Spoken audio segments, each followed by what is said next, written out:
Hey there, and welcome.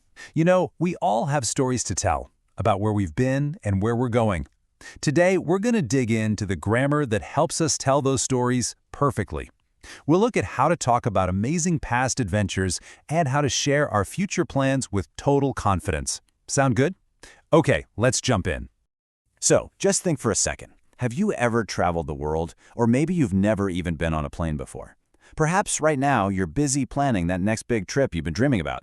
Well, the way we talk about all these moments, whether they're in the past or in the future, it all comes down to picking the right tool from our grammar toolbox. First up, let's take a look in the rearview mirror. When we want to talk about our life experiences, the things that have happened to us that make us who we are, we're going to use a fantastic tense called the present perfect.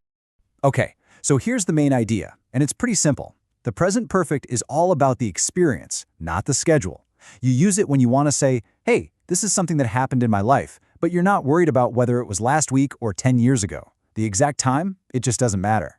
And you know what? Putting this tense together is actually super easy. Just think of it like a simple three-part recipe. First, you grab your subject, like I, you, or she. Then you add the helping verb, either have or has, and you finish it off with something called the past participle of your main verb. That's it. Subject, have or has, and past participle. Easy, right? So for instance, you could say something like, I've been to a wildlife park.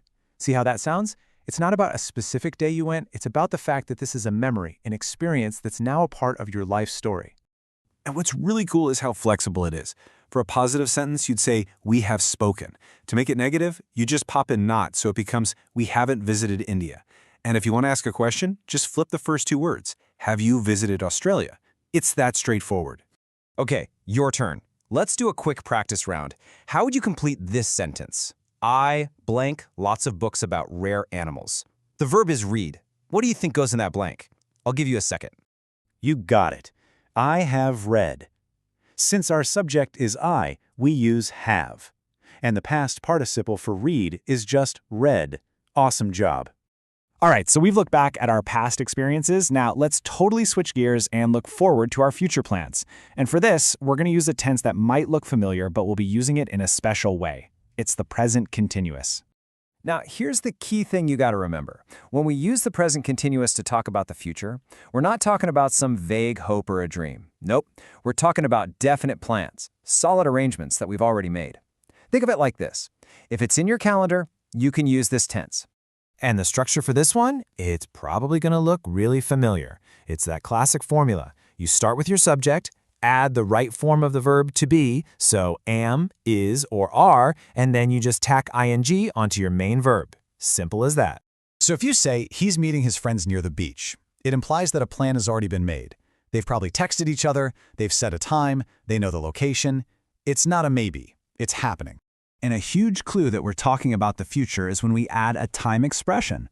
Words like tomorrow, next week, or this summer are like little signposts. They tell everyone listening that you're talking about a future plan, not something that's happening this very second. And just like before, it's super easy to adapt. Positive, I am going to school tomorrow. For a negative, my dad isn't traveling next month. And to ask a question, you just flip it. Are you working tomorrow? It's such a clean way to talk about definite plans. Okay, let's try one more of these. Our time phrase is next week, and our subject is Jack. So how do we talk about his definite plan to camp? Think about it for a sec. Exactly. Next week, Jack is camping. Since Jack is a he, we use is, and then we just add ing to camp. This sentence tells us it's a confirmed trip. You're getting the hang of this. So there we have it. We've looked back with the present perfect, and we've looked forward with the present continuous. Now it's time for a final challenge to really put these tools to work for you. I want you to really think about your life now. Using that present perfect, what are 5 things you haven't done yet but you'd really like to do someday? Maybe it's, I haven't ridden a roller coaster, or I haven't learned to play the guitar. This is how you use grammar to tell your own story, to define your past and map out your future. So what's your story going to be?